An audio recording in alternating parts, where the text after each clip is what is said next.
Welcome back to Footnotes and Folly, and to the end of Much Ado About Nothing. I am Pemberton. This is part 4. The knot unties itself, and from the most improbable hands Constable Dogberry, against all odds and all grammar, brings the captured villains to light, and the whole wicked plot against Hero is exposed.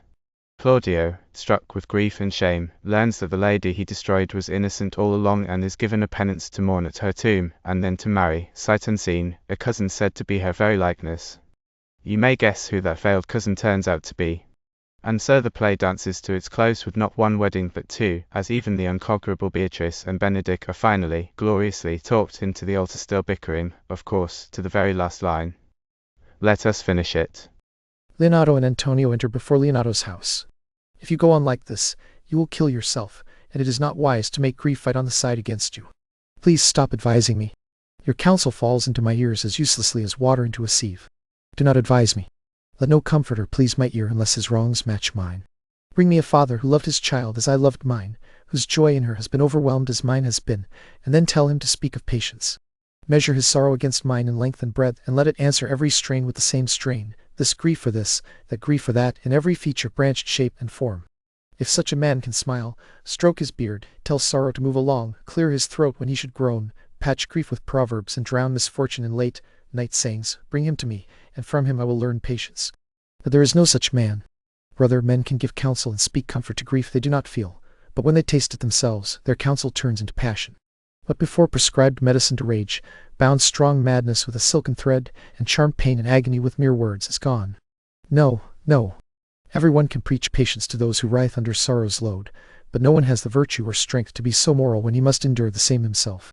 So give me no counsel. My grief cries louder than advice. In that men are no different from children. Please be quiet.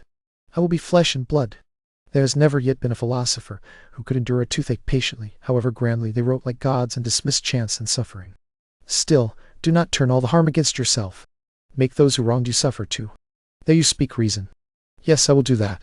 My soul tells me Hero has been lied about, and Claudio shall know it. So shall the prince and all of them who have dishonored her. Here come the prince and Claudio in haste. Don Pedro and Claudio enter. Good day, good day. Good day to both of you. Listen, my lords. We are in some haste, Leonardo. Some haste, my lord? Well, farewell, my lord. Are you so hasty now? Well, it is all one. No, do not quarrel with us, good old man. Quarreling could right him, some of us would be laid low. Who wrongs him? Why, you wrong me, you hypocrite. No, do not put your hand on your sword. I do not fear you. May my hand be cursed if it gave your age any cause for fear. Truly my hand meant nothing toward my sword. Nonsense, man. Do not sneer and joke at me. I do not speak like a doddering fool, bragging under the privilege of age about what I did when I was young, or what I would do if I were not old.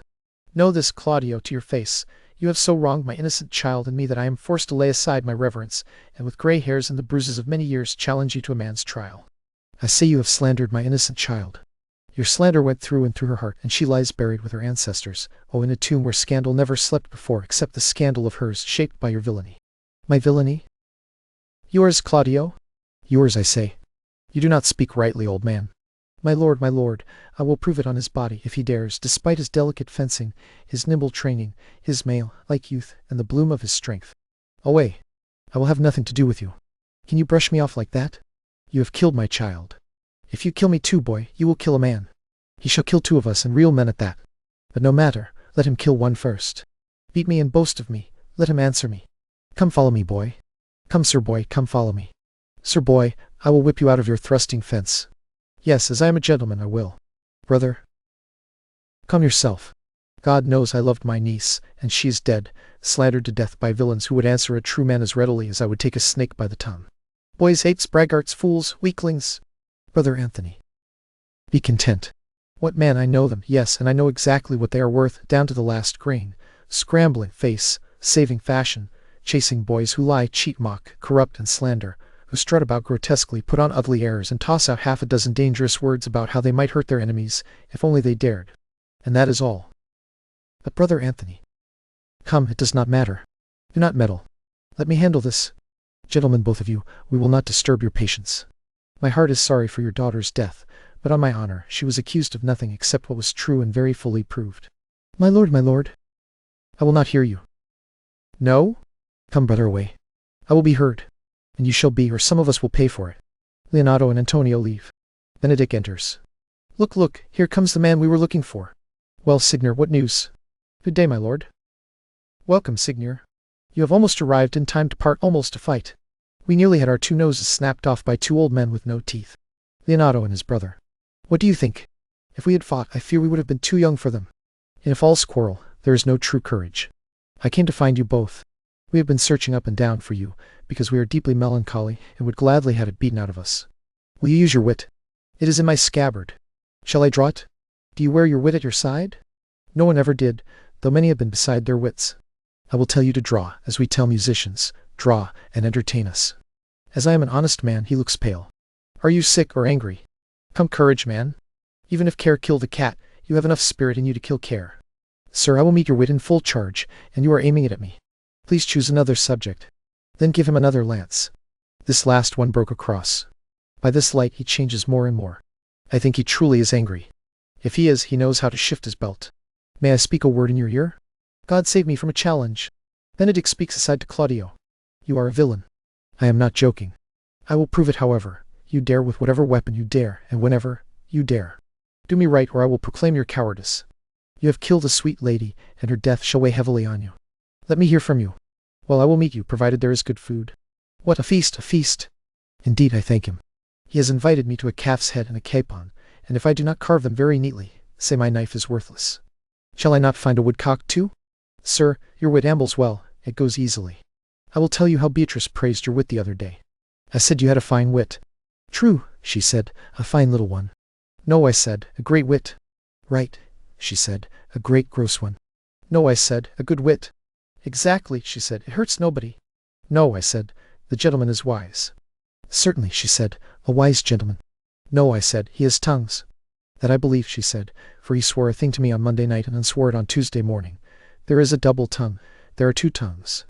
In this way, for an hour together, she reshaped every one of your particular virtues, yet at last she concluded with a sigh that you were the handsomest man in Italy, for which she wept heartily and said she did not care. Yes, she did, but still if she did not hate him mortally, she would love him dearly. The old man's daughter told us everything. Claudio, everything, and besides, God saw him hiding in the garden. Don Pedro, when shall we put the savage bull's horns on sensible Benedict's head? Claudio, yes, with a sign beneath, here lives Benedict the married man.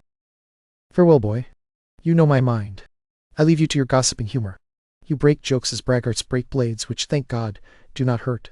My lord, I thank you for your courtesies, but I must leave your company. Your brother, the bastard, has fled Messina.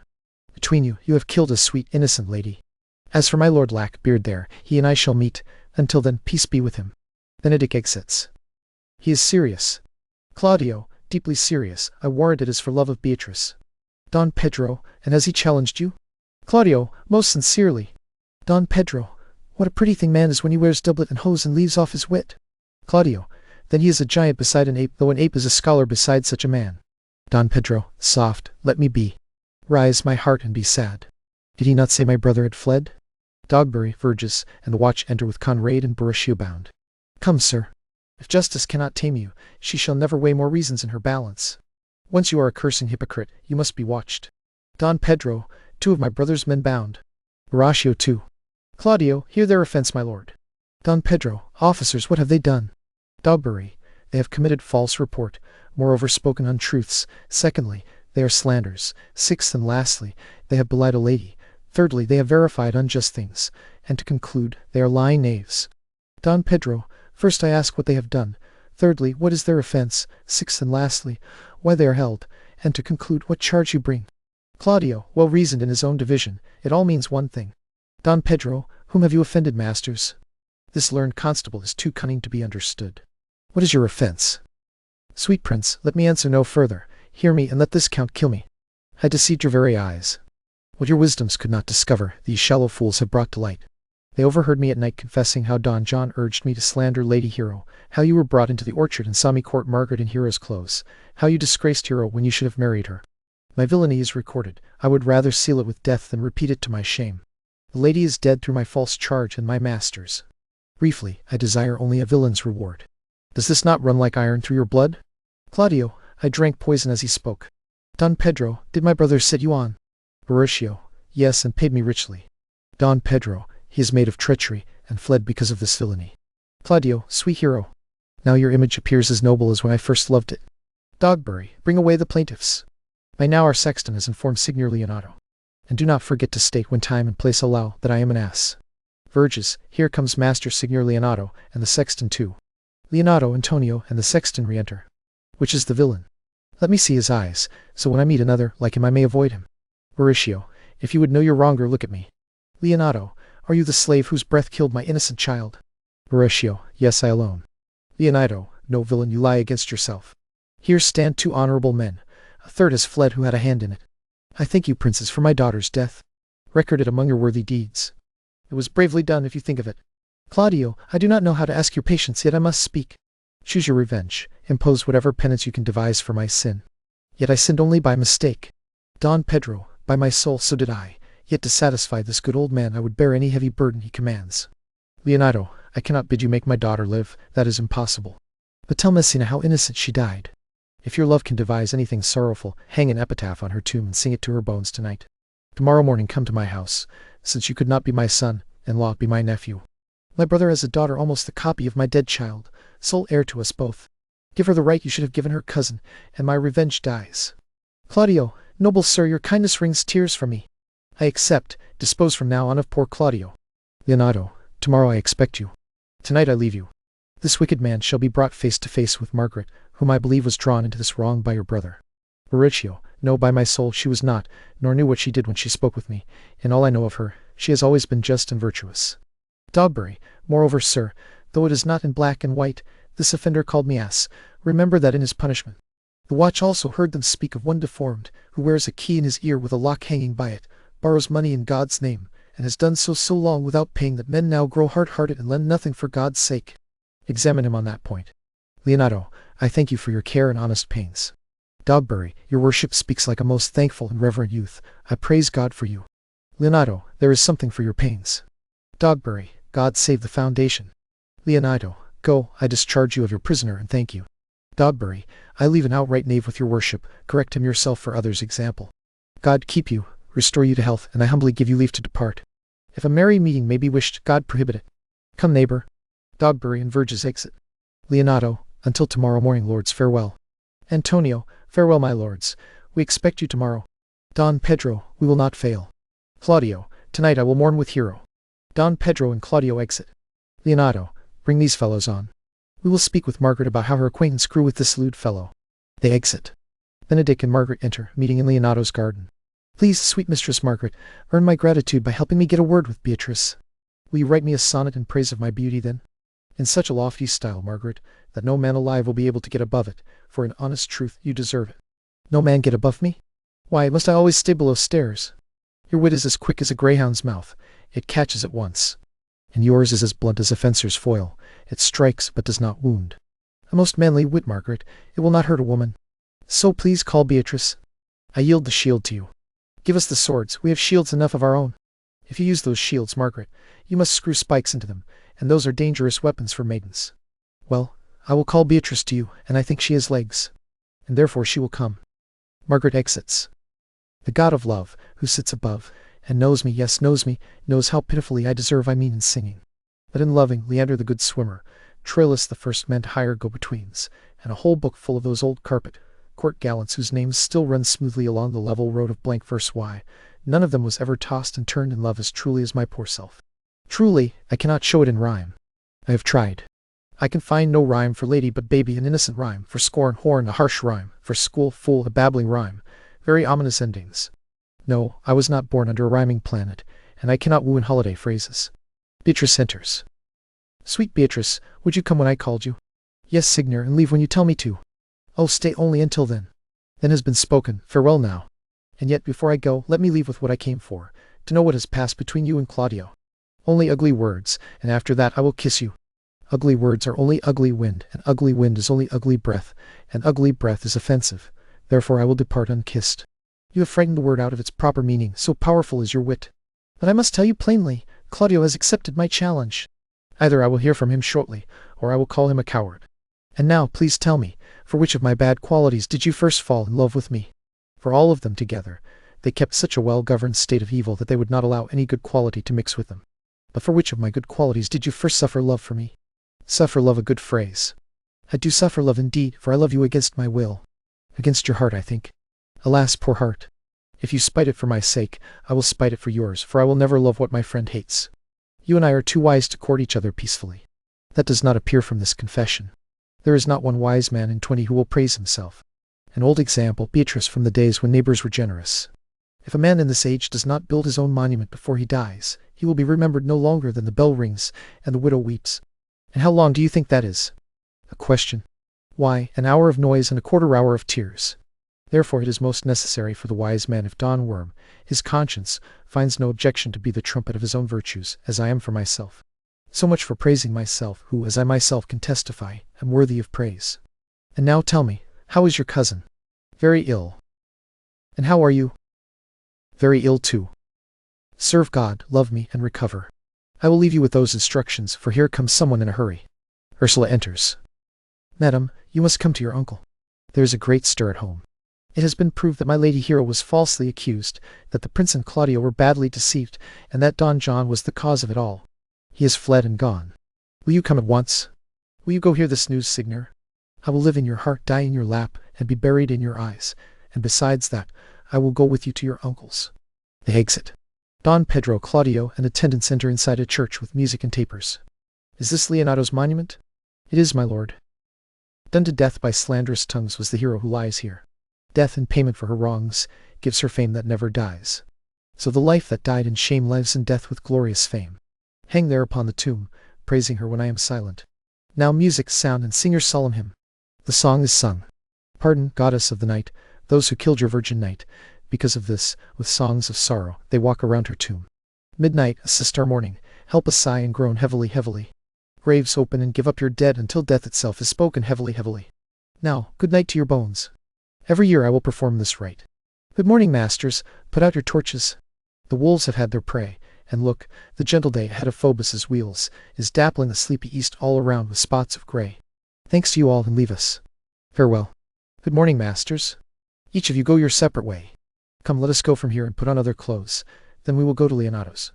And may Hymen now speed us to a luckier outcome than the one for whom we have offered up this sorrow. They exit. Leonato, Antonio, Benedict, Beatrice, Margaret, Ursula, Friar Francis, and Hero enter. Did I not tell you she was innocent? So are the prince and Claudio innocent too, for they accused her because of the mistake you heard explained. Margaret was partly at fault in it, though unwillingly, as the full investigation has shown. Well, I am glad everything has turned out so well. So am I, since otherwise my honor would have forced me to call young Claudio to account for it. Well, daughter, and all you gentlewomen, withdraw into a room by yourselves. When I send for you, come here masked. The prince and Claudio promised to visit me at this hour. The ladies exit. You know your part, brother.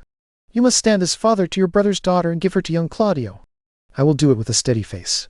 Friar, I think I must ask for your services. To do what, Signor? To bind me or undo me, one of the two. Signor Leonato, the truth is, good sir, your niece looks on me with a favorable eye. That eye my daughter lent her. It is very true. And I return that look with an eye of love. The sight for that I think you had from me from Claudio and from the prince. But what do you want? Your answer, sir, is a riddle. But as for my wish is that your goodwill may stand with ours, and that this day we may be joined in the honorable state of marriage. For that, good friar, I will ask your help. My heart agrees with your desire. And my help as well. Here come the prince and Claudio. Don Pedro and Claudio enter with attendants. Good morning to this fair company. Good morning, prince. Good morning, Claudio. We are waiting for you. Are you still resolved today to marry my brother's daughter? I will keep my word, even if she were as dark as an Ethiop. Call her out, brother. The friar is ready. Antonio exits. Good morning, Benedict. Why, what is the matter that you wear such a February face, so full of frost, storm, and cloud? I think he is thinking about the savage bull. Come, do not be afraid, man.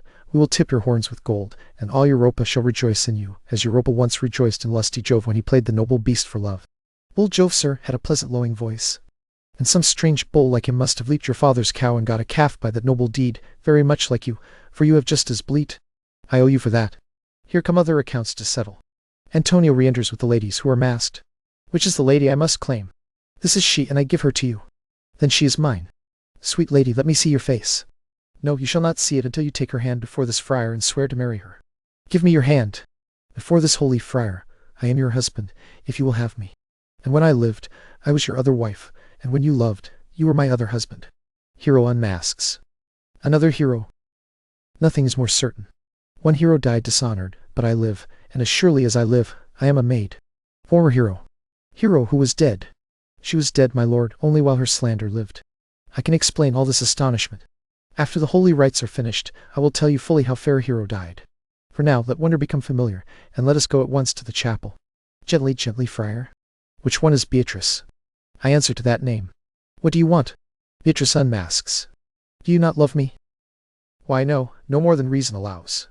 Then your uncle and the prince and Claudio have been deceived, for they swore you did. Do you not love me? Truly no, no more than reason allows. Then my cousin Margaret and Ursula are greatly deceived, for they swore you did. They swore you were almost sick for love of me. They swore you were nearly dead for love of me. It is no such matter. Then you do not love me? No, truly, except in friendly repayment. Come, cousin, I am sure you love the gentleman. And I will swear that he loves her, for here is a paper written in his own hand, a limping sonnet, entirely from his own brain, made for Beatrice. And here is another, written in my cousin's hand, stolen from her pocket, declaring her affection for Benedick. A miracle! Here are our own hands testifying against our hearts. Come, I will have you, but by this light I take you out of pity. I would not deny you, but by this good day I yield after strong persuasion, and partly to save your life, for I was told you were wasting away. Peace. I will stop your mouth. He kisses her. How are you, Benedick, now a married man? I will tell you, Prince, the whole college of professional jokers could not mock me out of my present mood. Do you think I care for a satire or an epigram? No. If a man lets himself be beaten with cleverness, he will never wear anything handsome. In short, since I intend to marry, I will take no notice of anything the world can say against it. Therefore never mock me for what I have said against marriage, for man is a fickle thing, and that is my conclusion. As for you, Claudio, I meant to beat you, but since you are likely to become my kinsman, live unbruised, and love my cousin, I had rather hoped you would deny Beatrice, so I could beat you out of your single life and make you a double dealer, which without question you will be unless my cousin keeps a very close eye on you. Come, come, we are friends. Let us have a dance before we are married, so we may lighten our own hearts and our wives' heels. We will have dancing afterward. First, on my word, so play music. Prince, you are sad. Get yourself a wife, get yourself a wife. There is no staff more honorable than one tipped with horn. A messenger enters. My lord, your brother John has been captured while fleeing and brought back to Messina by armed men. Do not think about him until tomorrow. I will invent some splendid punishments for him. Strike up pipers! They dance and all exit. And their much ado about nothing ends with hero restored, the villain caught, and the two great sparring partners married at last, each pretending to the very end that they marry only out of pity. It is the most purely enjoyable of the comedies, and its secret is Beatrice and Benedick, proof that the best love stories are not about swooning strangers, but about two equals who argue their way into each other's hearts. Thank you for sitting with the whole of Much Ado. Mind the footnotes, and beware the folly.